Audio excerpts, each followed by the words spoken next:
Right now, deep beneath the world's oceans, thousands of massive steel containers are lying in complete darkness on the seafloor, scattered across places no human will ever naturally see.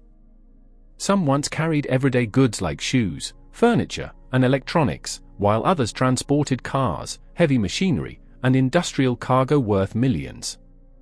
Among them are rare cases that sound almost unreal, like a container that once held 28,000 rubber ducks, still appearing on beaches more than 30 years later, proving how long-lost objects can survive ocean movement. Official shipping records suggest that only a few hundred containers are lost at sea each year. But that number comes with a serious limitation. For decades, global reporting was inconsistent and in many cases not strictly enforced across international waters. Because of this, researchers believe the real number could be significantly higher than what is officially recorded, creating a hidden gap between documented data and the actual scale of global shipping losses. To understand how a 20-ton steel container ends up on the ocean floor, you first need to understand the scale and precision of modern shipping itself. Today's largest container vessels can carry more than 20,000 containers in a single voyage, stacked in carefully engineered formations that rise above the deck like vertical industrial towers. From a distance, these ships resemble floating cities, moving across the ocean with thousands of steel units locked together using complex securing systems designed to survive extreme maritime forces. Every year, around 250 million containers move through global shipping routes, carrying everything from basic consumer goods to critical industrial equipment. And while the system is highly efficient, the ocean is not a stable environment. In regions such as the North Pacific, waves can rise above 15 meters, striking ships repeatedly over long periods and placing extreme stress on every structural component. But storms are only part of the danger. One of the most unpredictable threats is a phenomenon called parametric rolling, where a ship's motion begins to sync with wave patterns in a way that amplifies instability instead of reducing it. When this happens, a vessel hundreds of meters long can suddenly begin rolling violently from side to side, reaching extreme angles within minutes. What starts as a small imbalance can quickly escalate into a full structural stress event across the entire ship. At the top of these towering container stacks, the situation becomes critical. Steel lashings stretch beyond their limits, twist locks begin to fail, and structural stress spreads across multiple sections at once. When the system reaches its breaking point, containers do not fall individually. Entire sections can collapse together, breaking free from the ship and disappearing into the ocean within seconds, leaving almost no trace behind. One of the most extreme real-world cases occurred in 2020, when the container ship ONE Apus encountered a severe Pacific storm and lost nearly 1,800 containers in a single incident. Events like this reveal an important truth: storms are often not the root cause, but the final trigger of deeper structural and operational weaknesses already present within the system.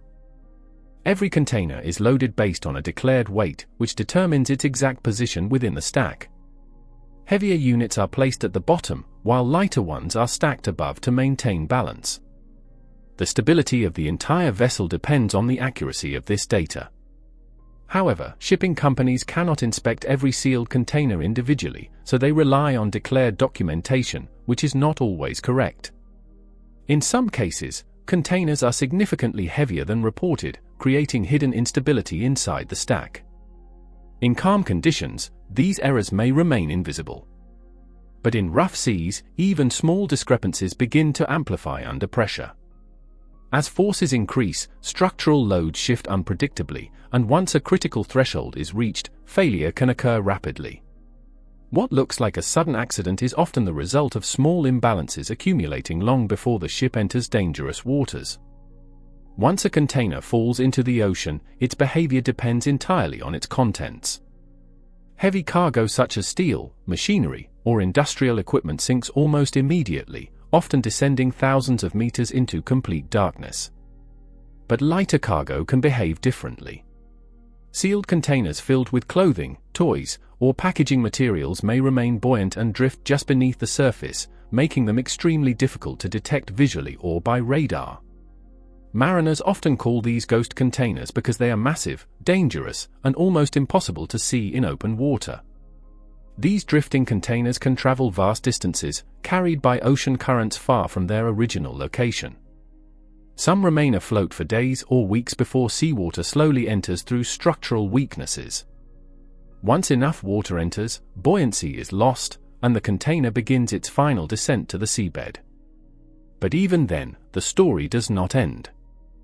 In 2004, a container lost near Monterey Bay was discovered inside a protected marine sanctuary, where scientists chose not to remove it but instead observe its long-term transformation.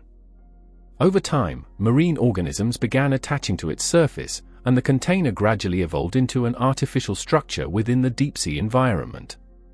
What was once industrial cargo became a foundation for marine life, forming an unexpected ecosystem in a place where biological activity is usually minimal.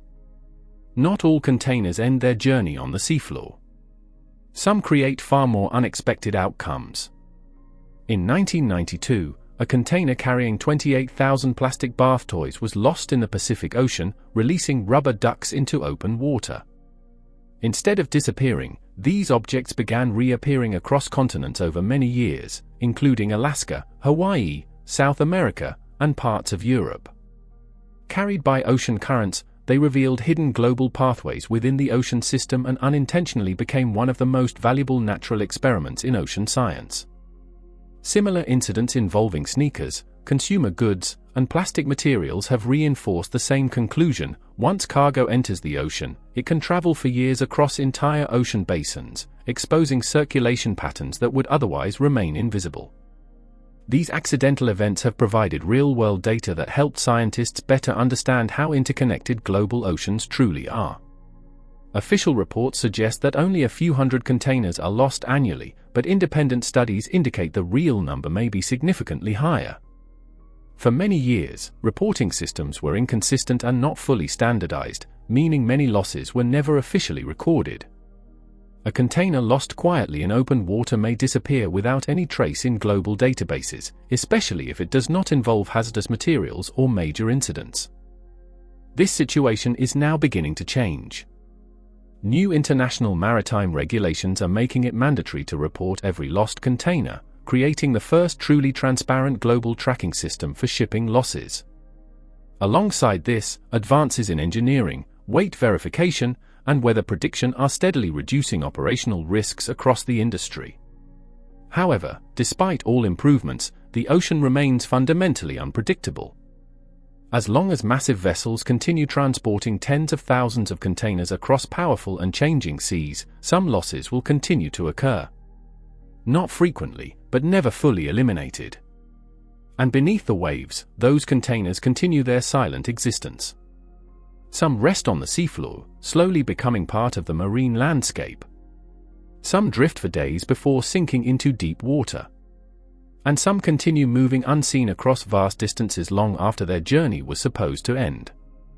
In the end, every container that crosses the ocean becomes part of a system far larger than itself. And once it enters the sea, control is never fully guaranteed again.